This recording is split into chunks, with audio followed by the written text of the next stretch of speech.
안녕하십니까. 오늘은 9월 24일 금요일입니다. 사도신경으로 우리의 신앙을 고백합니다. 나는 전능하신 아버지 하나님 천지의 창조주를 믿습니다. 나는 그의 유일하신 아들 우리 주 예수 그리스도를 믿습니다. 그는 성령으로 잉태되어 동정녀 마리아에게서 나시고 본디오 빌라도에게 고난을 받아 십자가에 못 박혀 죽으시고 장사된 지 사흘 만에 죽은 자 가운데서 다시 살아나셨으며 하늘에 오르시어 전능하신 아버지 하나님 우편에 앉아 계시다가 거기로부터 살아있는 자와 죽은 자를 심판하러 오십니다.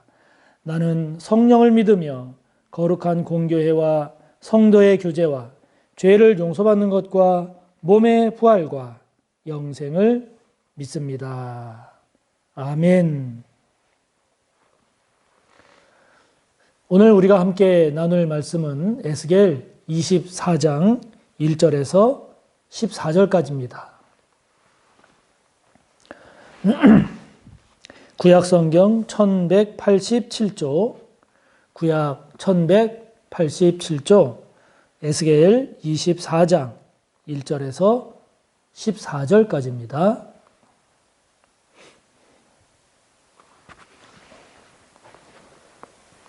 함께 봅시다. 아홉째 해 열째 달 열째 날에 여호와의 말씀이 내게 임하여 이르시되 인자야 너는 날짜 곧 오늘의 이름을 기록하라. 바벨론 왕이 오늘 예루살렘에 가까이 왔느니라. 너는 이 반역하는 족속에게 비유를 베풀어 이르기를 주 여호와께서 이같이 말씀하시기를 가마 하나를 걸라. 건 후에 물을 붓고 양떼에서 한 마리를 골라 각을 뜨고 그 넓적다리와 어깨 고기에 모든 좋은 덩이를 그 가운데에 모아 넣으며 고른 뼈를 가득히 담고 그 뼈를 위하여 가마 밑에 나무를 쌓아 놓고 잘 삶되 가마 속의 뼈가 무르도록 삶을지어다. 그러므로 주 여호와께서 이같이 말씀하셨느니라. 피를 흘린 성읍 녹슨 가마 곧 그 속에 녹을 없이 하지 아니한 가마여 화 있을진저 제비 뽑을 것도 없이 그 덩이를 하나하나 꺼낼지어다. 그 피가 그 가운데에 있으며 피를 땅에 쏟아 티끌이 덮이게 하지 않고 맨 바위 위에 두었도다. 내가 그 피를 맨 바위 위에 두고 덮이지 아니하게 함은 분노를 나타내어 보응하려 함이로라. 그러므로 주 여호와께서 이같이 말씀하셨느니라. 화 있을진저 피를 흘린 성읍이여 내가 또 나무 무더기를 크게 하리라. 나무를 많이 쌓고 불을 피워 그 고기를 삶아 녹이고 국물을 졸이고 그 뼈를 태우고 가마가 빈 후에는 숯불 위에 놓아 뜨겁게 하며 그 가마에 놋을 달궈서 그 속에 더러운 것을 녹게 하며 녹이 소멸되게 하라. 이 성읍이 수고함으로 스스로 피곤하나 많은 녹이 그 속에서 벗겨지지 아니하며 불에서도 없어지지 아니하는도다. 너의 더러운 것들 중에 음란이 그 하나이니라. 내가 너를 깨끗하게 하나 내가 깨끗하여지지 아니하니 내가 내게 향한 분노를 풀기 전에는 내 더러움이 다시 깨끗하여지지 아니하리라. 나 여호와가 말하였은즉 그 일이 이루어질지라. 내가 돌이키지도 아니하고 아끼지도 아니하며 뉘우치지도 아니하고 행하리니 그들이 내 모든 행위대로 너를 재판하리라. 주 여호와의 말씀이니라. 아멘. 오늘 말씀이 시작되는 본문 1절을 보면 아홉째 해 열째 달 열째 날에 여호와의 말씀이 하나님의 말씀이 에스겔에게 임한 그 내용을 이제 오늘 소개하고 있습니다. 그래서 이 24장은 아홉째, 다시 말하면 그 에스겔 맨 앞에 1장 2절에 보면 여호야긴 왕이 사로잡혀 온 지 5째 해에 그때 처음 하나님의 말씀이 에스겔에게 임했죠. 그리고 이제 20장에 가면 1절에 보면 7째 해, 그로부터 2년 뒤 1장 2절에 그 다섯째 해는 주전 593년을 말합니다. 그때가. 그리고 2년 뒤 20장 1절에 일곱째 해는 주전 591년이 되는 해를 말합니다. 근데 오늘 세 번째 하나님의 말씀이 에스겔에게 임했는데 이제 두 번째 임한 때로부터 또 2년 뒤 아홉째 해 여호야긴 왕이 바벨론의 포로로 잡혀온 지 아홉째 되는 해, 즉 주전 589년입니다.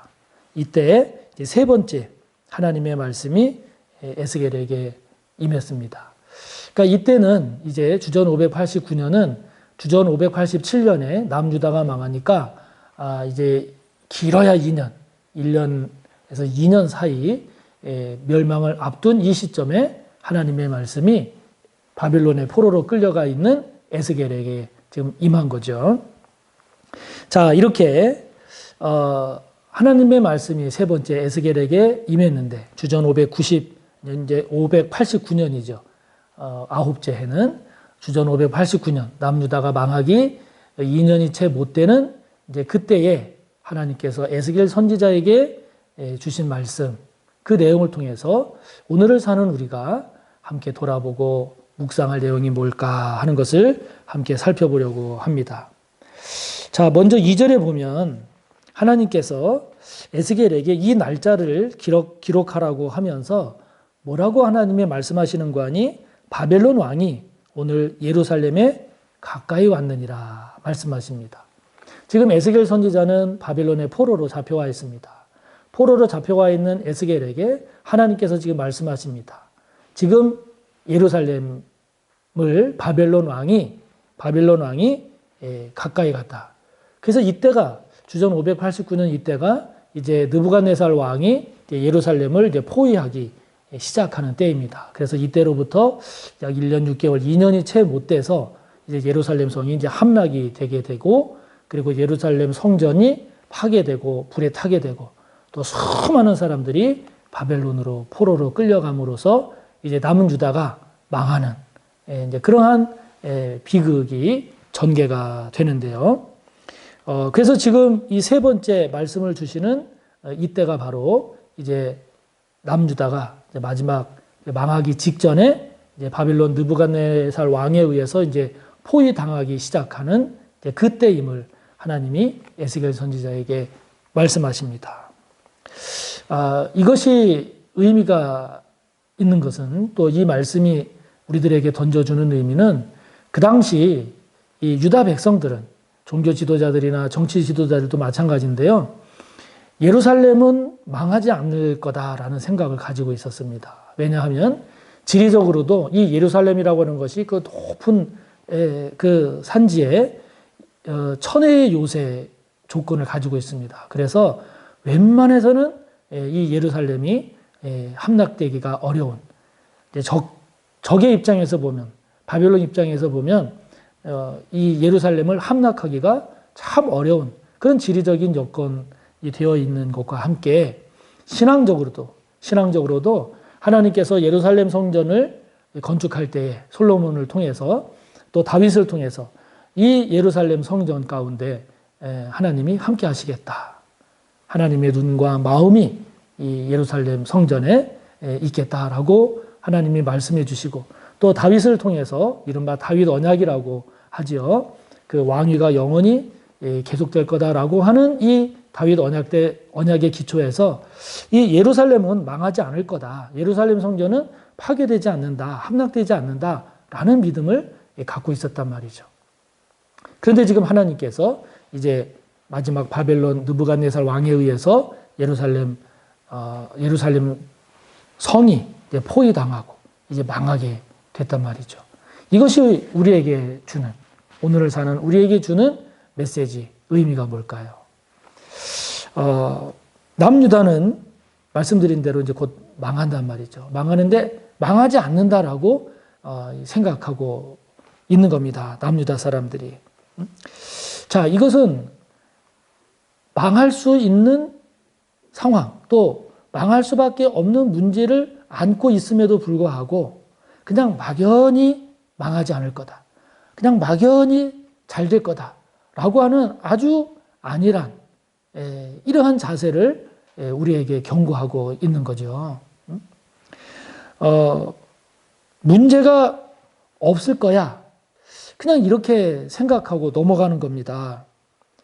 나를 망하게 하는 요소가 내 안에 있는데, 또 내가 살아가는 모습 가운데 이거는 하나님 보시기에 이거는 망할 수밖에 없는 그런 죄된 삶을 살아가고 있음에도 불구하고 교회 다니니까, 예수 믿으니까, 하나님의 백성이니까 망하지 않을 거야. 하나님께서 은혜를 베푸실 거야.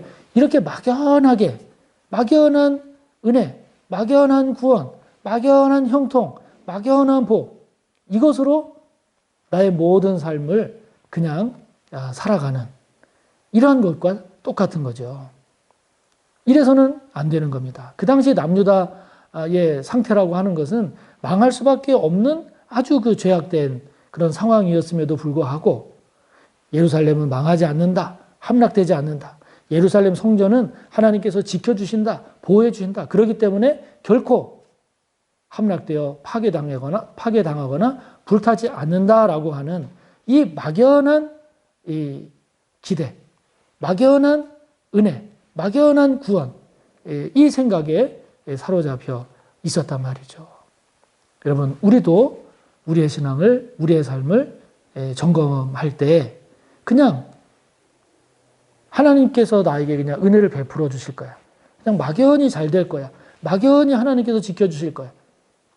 내 안에 망할 요소가 있는지 없는지를 살피지 않고, 내가 살아가는 나의 삶의 모습 가운데 심판받아 마땅한 모습이 있는지 없는지 살피지 않고 이렇게 막연하게 잘 될 거야. 하나님께서 구원해 주실 거야. 라고 하는 이런 안일한 자세는 없는가 하는 것을 우리가 꼭 살펴봐야 합니다. 그래서 하나님께서 에스겔 선지자를 통해서 한 가지 그 환상을 보여주시죠. 그것이 무엇인가 하니 녹슨 가마입니다. 녹슨 가마. 하나님께서 녹슨 가마의 비유를 에스겔에게 말씀을 해 주시는데요. 이 녹슨 가마의 비유는 결국 그 가마가 예루살렘이거든요. 결국 녹슨 가마라고 하는 것, 이 녹슨 가마의 비유는 예루살렘이 멸망하는 모습을 하나님께서 보여주시는 겁니다. 이 여기 녹, 이 가마에 낀 녹, 이 결국 가마에 낀 녹이라고 하는 것이 예루살렘에, 즉 남유다 사람들에게 있는 죄란 말이죠. 죄악입니다. 가마를 못 쓰게 하는, 결국 가마를 버리게 하는, 멸망할 수밖에 없는 그 죄악상이 바로 이 녹이란 말이죠. 이 녹슨 가마의 비유를 하나님께서 보여주십니다.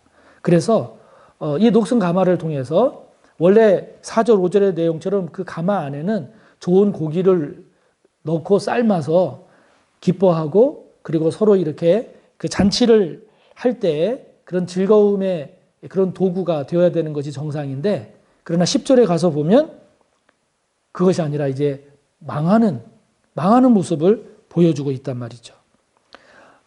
이 녹으로 표현되는 예루살렘, 남유다의 죄악은 뭔가 하나님이 두 가지로 이야기하십니다. 6절에 보면 피 흘린 성읍이요, 13절에 보면 음란이라. 여기 피 흘린 성읍이라고 하는 것은 억압과 폭력의 죄악을 말하죠. 다시 말하면 다른 사람을 억울하게 하는 겁니다. 다른 사람과의 관계에 있어서 다른 사람을 억울하게 하는 것. 내 지위를 이용해서, 내 권력을 이용해서, 내 학벌을 이용해서, 내 외모를 이용해서 다른 사람, 상대방을 억울하게 하는 것. 상대방에게 상대방을 억압하고 상대방에게 폭력을 휘두르는 것. 육체적, 정신적, 사회적. 상대방을 억울하게 하는 것. 또 음란이라고 하는 것은 내 스스로 내 정욕 따라 사는 거죠. 내 탐욕 따라 사는 겁니다. 하나님의 뜻이나 하나님의 말씀의 뜻을 따라 살아가는 게 아니라. 이렇게 이 피 흘린 성읍과 음란으로 표현되는 이 예루살렘, 남유다의 이런 이 죄악 때문에 결국 예루살렘이 망하게 된다라고 하는 것을 하나님이 말씀하십니다. 이것을 통해서 우리 자신을 돌아볼 필요가 있죠.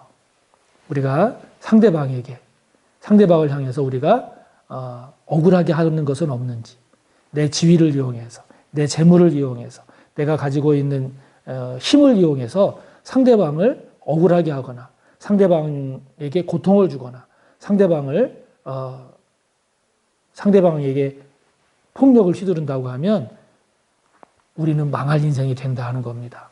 또 내 자신이 내 정욕을 따라 내 마음대로 내 쾌락대로 살고 있지는 않은지 이것을 우리가 반드시 살펴봐야 합니다.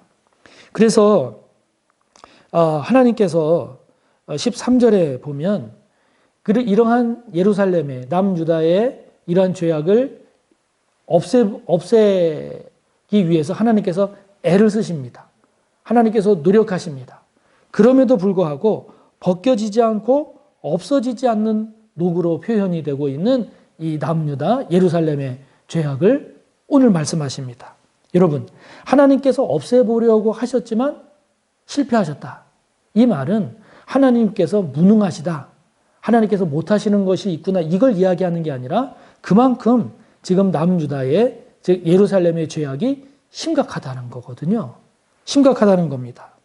그렇기 때문에 이것은 하나님의 무능을 얘기하는 게 아니라 지금 예루살렘이 남유다가 망할 수밖에 없는 그런 죄악의 심각성을 이야기하고 있습니다.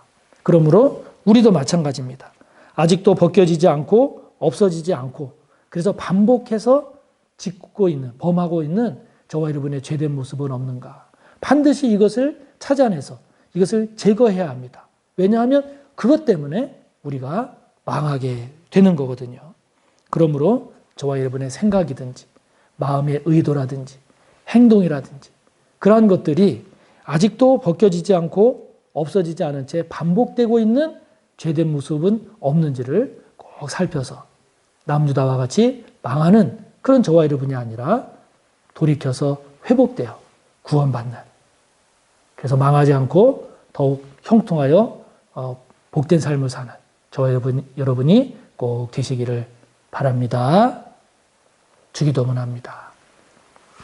하늘에 계신 우리 아버지, 아버지의 이름을 거룩하게 하시며 아버지의 나라가 오게 하시며 아버지의 뜻이 하늘에서와 같이 땅에서도 이루어지게 하소서. 오늘 우리에게 일용할 양식을 주시고 우리가 우리에게 잘못한 사람을 용서하여 준 것 같이 우리 죄를 용서하여 주시고 우리를 시험에 빠지지 않게 하시고 악에서 구하소서. 나라와 권능과 영광이 영원히 아버지의 것입니다. 아멘.